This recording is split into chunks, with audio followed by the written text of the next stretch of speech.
পৃথিবী, তার বিচিত্র রং, তারই মাঝে কিছু মানব সন্তান।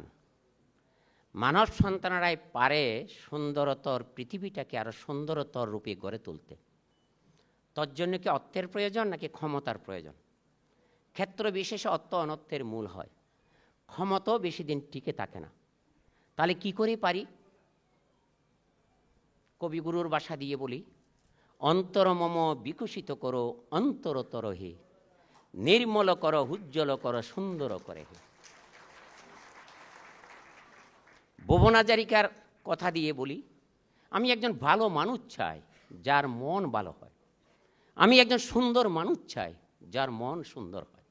বুকিয়ার দিয়ে বলেন, সুন্দর মনের মানুষ হতে পেরেছি, তাহলে অসুন্দর তো চলে যাবে। সাম্প্রদায়িকতার বিষবাষ্প এই দেশে থাকতে পারে না, কারণ সম্প্রদায় থেকে সম্প্রদায় সৃষ্টি হয় না, মানুষ এই সম্প্রদায় সৃষ্টি করে। দ্বন্দ্ব সংঘাত এমনি সৃষ্টি হয় না। সংকীর্ণ মনের মানুষ, অনুন্নত মানের মানুষ এবং বৌদ্ধিক চেতনা না থাকার কারণে এই সমস্যা সৃষ্টি করছি। তাই বুদ্ধ কি বলেছেন? নিজেকে এনলাইটেড ম্যান করুন। আলোকিত জীবন থেকে আলোকিত জীবন সৃষ্টি হয়, আলোকিত জীবন থেকে আলোকিত পরিবার সৃষ্টি হয়, আলোকিত জীবন থেকে আলোকিত সমাজ সৃষ্টি হয়, আলোকিত জাতি থেকে আলোকিত মানুষ থেকে আলোকিত জাতি সৃষ্টি হয়।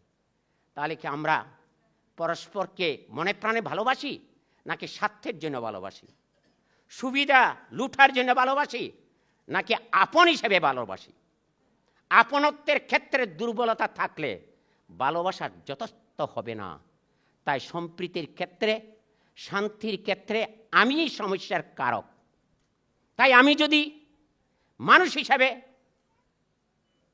সংহতি চাই, সমঝোতা চাই, সম্প্রীতি বাতাবরণ সৃষ্টি করতে চাই, আমার খুরের ঘরে শান্তির নীড় তৈরি করতে চাই, তাহলে আমাকেই আগে প্রস্তুতি গ্রহণ করতে হবে আলোকিত জীবন থেকে। ধর্ম মানে সম্প্রদায় সৃষ্টি করে না। ধর্ম হচ্ছে নিজের মধ্যে নিজেকে জানা। তো যখন নিজেকে নিজে জানবো আমি পিউরিফাই মানুষ কিনা। পরিষ্কার জল পান করলে পিপাসা নিবারিত হয় না, শুধু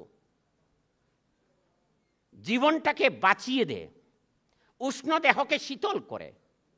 তাহলে জল হচ্ছে জড় পদার্থ। জড় পদার্থ হয়ে যদি প্রাণী জগতের এত উপকার করতে পারে, সৃষ্টির শ্রেষ্ঠ জীব হয়ে, নররূপে নারায়ণ হয়ে, দুর্লভ মনুষ্য জীবন হয়ে আমি পরিবারের জন্য কি সৃষ্টি করছি? পরিবার থেকে সমাজ, সমাজ থেকে দেশ, দেশ থেকে জাতি। বলেন এখন, আমাকে বাদ দিয়ে অন্য কিছু নয়।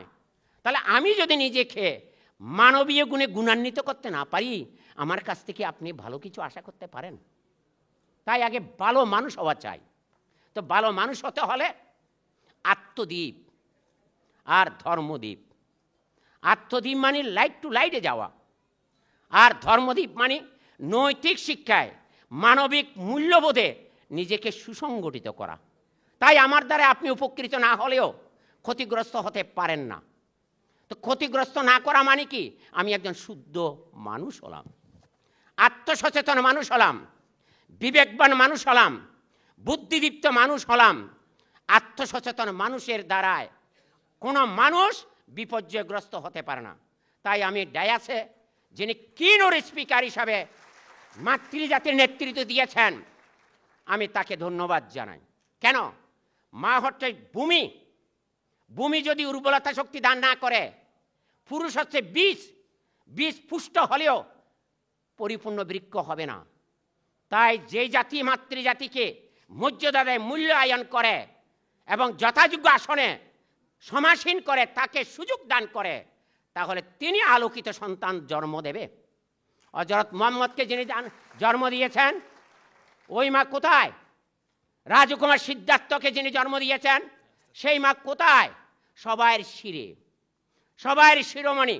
বলে এখন, যীশুখ্রিস্টকে যিনি জন্ম দিয়েছেন, রামকৃষ্ণ পরমহংসকে যিনি জন্ম দিয়েছেন, তাহলে কার চেয়ে কে ধন্য? মা নাই গৃহে যার, সংসার অরণ্যতার, দেখলে মায়ের মুখ গুছে যায় সব দুঃখ। আর দুঃখ কোথায়? বলেন এখন। তাই বর্তমান মাননীয় প্রধানমন্ত্রী জাতির জনক বঙ্গবন্ধুর সুযোগ্য তনয়া আমাদেরকে কি শিক্ষা দিয়ে যাচ্ছেন, কি দেখিয়ে দিচ্ছেন? তিনি কি সুসময়ে আছে নাকি দুঃসময়ে আছে? সুসময়ে অনেকে থাকতে পারে, দুঃসময়ে সহজে কেউ পাশে দাঁড়ায় না। তিনি দুঃসময়ে পাশে দাঁড়াচ্ছেন, বলেন এখন। তাহলে সেই মাকে যদি মূল্যায়ন করতে না পারি, মর্যাদা দিতে না পারি, তার আদর্শকে যদি সর্বস্তরের মানুষের ধারে ধারে পৌঁছিয়ে দিতে না পারি, তাহলে আমি এই দেশের নাগরিক, সুনাগরিক হতে পারলাম না। স্বাধীনতার পক্ষের শক্তি হিসাবে নামে মাত্র থাকবো, ভূমিকা পালন করতে পারবো না। তাহলে নিরাশ্রয়কে যিনি আশ্রয় দেন, বিপর্যয়গ্রস্ত ব্যক্তিকে বিপর্যয় থেকে মুক্তির জন্য সহায়তা করেন, তার চেয়েও শান্তি, তার চেয়ে বেশি সম্প্রীতি কোথায় পাবেন আমার বোধগম্য আসে না। তাই উদ্যোক্তাদের মধ্যে একজনকে যিনি প্রধান, তাকে আমি বলেছিলাম সামনে এটা করেছেন, অতি উত্তম কাজ করেছেন, সমন্বয় সাধন করেছেন, সম্প্রীতির বাতাবরণের জন্য একে অপরের সহায়ক হিসাবে সবাইকে একই আসনে একত্রীভূত করেছেন।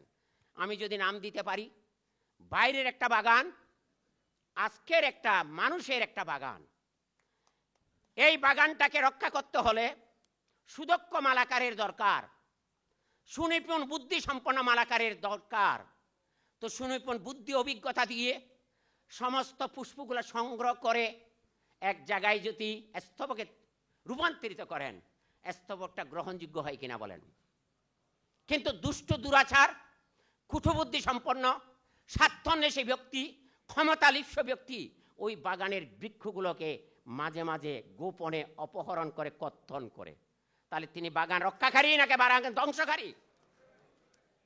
তাহলে বাইরের বাগানের সুগন্ধ অনুকূলে যায়, মানুষের বাগানের সুগন্ধ অনুকূলেও যায়, প্রতিকূলেও যায়। তা মানুষের বাগান ধ্বংস করছে কে, তাকে আগে চিহ্নিত করেন। আমার পক্ষে যদি হয় আমাকে দায়িত্ব দেন, নিরপেক্ষভাবে আমি দেখিয়ে দেব বাগানটা বাগানের মতো থাকে কিনা। আপনার বাগান যেটা আছে, আপনি সুরক্ষার ক্ষেত্রে যদি আমার প্রয়োজন হয়, আমি আপনার পাশে থেকে বাগানটাকে পরিচর্যা করব। তার মানে দেশটাকে পরিচর্যা করব। জাতির জনকের সোনার বাংলা বাস্তবায়নের জন্য নিঃস্বার্থভাবে দেশপ্রেমিক হয়ে, স্বাধীনতার পক্ষে হয়ে কে কতটুকু নিবেদিত প্রাণ হয়েছেন, আপনারা নিজেদেরকে আত্মজিজ্ঞাসা করেন। আপনি দুর্বল হয়ে যাবেন স্বার্থ সিদ্ধির কারণে, ক্ষমতাকে অপব্যবহার করার কারণে। কথাটা প্রিয়, ঘটনা সত্য কিনা বলেন? তাহলে জাতির জনক বন্ধু 24 বছর কারারুদ্ধ কাদের জন্য হয়েছেন? আমার জন্য, আপনার জন্য, এই বাঙালি জাতির জন্য। তাকে কি আমরা যোগ্য আসন দিয়ে তার অস্তিত্বকে টিকিয়ে রাখতে পেরেছি? তাই আত্মঘাতী বাঙালি। এই আত্মঘাতী বাঙালির কারণে জাতির জনকের সোনার বাংলার স্বপ্ন এখনো আপনি আর আমি উপভোগ করতে পারছি না। একজন মানুষ যত না এই দেশকে ভালো কিছু দেওয়ার চেষ্টা করছে, তার চেয়ে প্রকৃতি তার চেয়ে বেশি দিচ্ছে। কেন? প্রকৃতি মানুষকে ভালোবেসে মানুষকে রক্ষা করছে, মানুষের জীবনের উপাদান দিচ্ছে। আর বিবেকবান মানুষ হয়ে মানুষের পাশে দাঁড়িয়ে দেশের অস্তিত্ব রক্ষা করার জন্য, বাঙালি জাতির ভাগ্য উন্নয়নের জন্য কি ভূমিকা রাখতে পারছি বলেন? ক্ষমতাবান আর ক্ষমতা আরা, বাইসাইকেলের দুটো চাকার মধ্যে যদি সমন্বয় থাকে, দ্রুত গন্তব্যস্থলে যাওয়া যায়। সামনের চাকা দুর্বল হলে, পেছনের চাকা মজবুত হলেও সামনের দিকে যাওয়া যায় না। আর পেছনের চাকা দুর্বল হলে, সামনের চাকা মজবুত হলে সময় সাপেক্ষ যাওয়া যায় কিনা বলেন? কিন্তু বর্তমানে স্বাধীনতার পক্ষের শক্তি, পেছনের চাকাও মজবুত, সামনের চাকাও মজবুত। কেন আমরা হতাশাগ্রস্ত হব? কেন আমরা অনৈক্য হব? কেন আমরা শান্তির বিপক্ষে যাব? চলুন সকলের তরে, সকলে আমরা, প্রত্যেকে আমরা পরের তরে। কথার কথা নয়, অন্তরের কথা হতে হবে, বলেন এখন। তাই আমি আমার কথা না বাড়িয়ে, যেহেতু সময় নেই, একটু করে অন্য কথা বলছি। প্রধান অতিথি এসেছেন, তাকে সবার পক্ষ থেকে, আমার পক্ষ থেকে উষ্ণ অভিনন্দন। সভাপতি মহোদয় আছেন এবং বিভিন্ন ধর্মের প্রবক্তাবৃন্দ আছেন। আজকে যেমন একই টেবিলে বসে সমন্বয়, বোঝাপড়া, আন্তরিকতা, ভালোবাসা, আত্মবিশ্বাস, শ্রদ্ধাবোধ দেখাচ্ছি, এটার চেয়ে তৃণমূল পর্যায়ে যদি দেখাতে পারি, তাহলে তৃণমূল যদি শক্ত হয়, উপরের ডালাপালা আরো বেশি মজবুত হবে। কারণ বটবৃক্ষ বড় হলে কি হবে, শেকড় যদি দুর্বল হয় সামান্য ঘূর্ণিঝড়ে ভূপতিত হবে। আর শেকড় যদি মজবুত হয়, বিশাল বৃক্ষ হলেও কিন্তু সামান্য ডালাপালা নষ্ট হবে, কিন্তু বৃক্ষ সমূলে ভূপতিত হবে না। তাই জাতির জনকের স্বপ্ন আপনারা যদি বাস্তবায়ন করতে চান এবং উন্নয়নের মডেল শেখ হাসিনার আদর্শকে যদি ধরে রাখতে চান, এই আসনে যেমন বসে প্রতিজ্ঞা নিয়েছেন, চলুন আমরা প্রত্যন্ত অঞ্চলে গিয়ে যারা এর বিপক্ষে কাজ করছে তাদেরকে আমরা প্রতিহিংসাবশত এই দেশ থেকে উৎখাত করব না, তাদেরকে বুঝিয়ে দেব তোমরা এই জন্মজাত ভূমিজাত সন্তান, এসো এই দেশকে ভালোবাসি। যিনি এই স্বাধীনতা দিয়েছেন তাকে মাথার শিরে রেখে এই দেশের প্রজন্মকে যোগ্যোত্তরসূরিরূপে তৈরি করে সোনার বাংলায় পরিণত করতে পারি।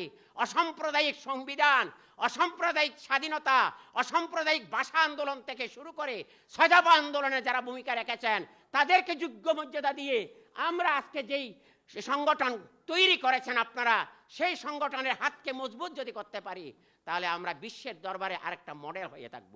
1 মিনিট কথা বলে আমার শেষ করছি। ষড়ঋতুর দেশ বাংলাদেশ, 6 দফার দেশ বাংলাদেশ, বাংলা ভাষার মর্যাদা রক্ষার দেশ বাংলাদেশ, বাংলা ভাষার আদি নিদর্শন চর্যাগীতি, বৌদ্ধ সিদ্ধাচার্যের লেখা গীতির বাংলাদেশ, জাতির জনকের সোনার বাংলার বাংলাদেশ এবং গণতান্ত্রিক দেশ বাংলাদেশ, ধর্ম নিরপেক্ষ দেশ বাংলাদেশ, জাতীয়তাবাদী দেশ বাংলাদেশ, জাতির জনকের স্বপ্ন পূরণের কিংবদন্তি নারী শেখ হাসিনার বাংলাদেশ, যিনি জাতির জন্য সুযোগ্য তনয়া যে শেখ হাসিনা, তিনি 18 কোটির মানুষের ভাগ্য নিয়ন্ত্রণে জাতীয় আন্তর্জাতিকভাবে যে দৃষ্টান্ত স্থাপন করেছেন, সেই বাংলাদেশ, হিন্দু মুসলিম বৌদ্ধ খ্রিস্টান ক্ষুদ্র নৃতাত্ত্বিক জনগোষ্ঠীর এই সম্মিলিত সংগ্রামের সফল স্বাধীন বাংলাদেশ, এই বাংলাদেশকে রক্ষা করার জন্য সম্প্রীতির কোনো বিকল্প নেই। বুদ্ধ আজ থেকে 2500 বছর আগে বলেছেন, সাব্বিহি সত্তা সুখিতা ভবন্তু, জগতের সকল প্রাণী সুখী হোক। মুখের কথা নয়, অন্তর দিয়ে যদি মানুষকে ভালোবাসতে পারি, তাহলে আমরা ঐক্যবদ্ধ হব, জাতির অস্তিত্ব রক্ষা করার জন্য ভূমিকা রাখব। সম্প্রীতি যদি এসে যায়, তাহলে শান্তি চাইতে হয় না, আপনার ঘরের ঘরে শান্তি প্রতিষ্ঠিত হবে। যুব সমাজ যারা আছেন, মিডিয়া যারা আছেন, তাদের এই দৃষ্টিকোণ থেকে কাজ করার আহ্বান জানিয়ে, অভিভাবক যারা আছেন তারা আমাদেরকে আশীর্বাদ দিয়ে আমরা আপনাদের উত্তরসূরি হিসাবে যাতে ধ্বজাকে উড্ডীন করতে পারি, এই প্রত্যাশা রেখে অশান্ত বিশ্বের শান্তি সুখ কামনা করে আজকের উদ্বোধনী সম্মেলনের সফলতা কামনা করা করে বৌদ্ধদের পক্ষ থেকে আবারও আপনাদের পাশে আছি, আপনাদের পাশে থাকব।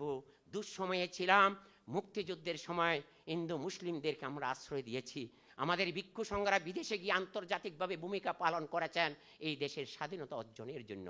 এখনও আছি, আগামীতেও থাকবো, ভবিষ্যতে দৃষ্টান্ত স্থাপন করব। নজরুল বিশ্ববিদ্যালয় হয়েছে গর্বের কথা, যে রবীন্দ্রনাথের বিশ্ববিদ্যালয় গড়ে উঠেছে, এটাও অত্যন্ত গর্বের কথা। আজকের প্রধান অতিথির দৃষ্টি আকর্ষণ করে বলছি, যেই ভাষার জন্য এই দেশ স্বাধীন হয়েছে সেই ভাষার আদি গ্রন্থ হচ্ছে চর্যাগীতি। চর্যাগীতি যেখানে লিপিবদ্ধ হয়েছে সেটা হচ্ছে পণ্ডিত বিহার বিশ্ববিদ্যালয়। সেই বিশ্ববিদ্যালয়ের বাঙালি কৃতি উপাচার্য ছিলেন প্রজ্ঞাভদ্র। সেই বিশ্ববিদ্যালয় প্রতিষ্ঠার জন্য মাননীয় প্রধানমন্ত্রী 50 একর জায়গা এবং খসড়া আইন তৈরি করে দিয়েছেন, কিন্তু সেই বিশ্ববিদ্যালয়টা এখনো বাস্তবে রূপ দান করেনি। কিন্তু প্রথম বিশ্ববিদ্যালয় হিসাবে লিপিবদ্ধ ছিল, এখনো কার কারণে কি কারণে আটকে আছে জানি না। এই বিশ্ববিদ্যালয় যদি সৃষ্টি হয়, দক্ষিণ পূর্ব এশিয়ার সাথে আবার সৌভ্রাতৃত্বের সেতুবন্ধন সৃষ্টি হলে শান্তি এবং সম্প্রীতি নতুন চেতনায় মাত্রা যোগ হবে। এই আহ্বান জানিয়ে আমার বক্তব্য শেষ করলাম।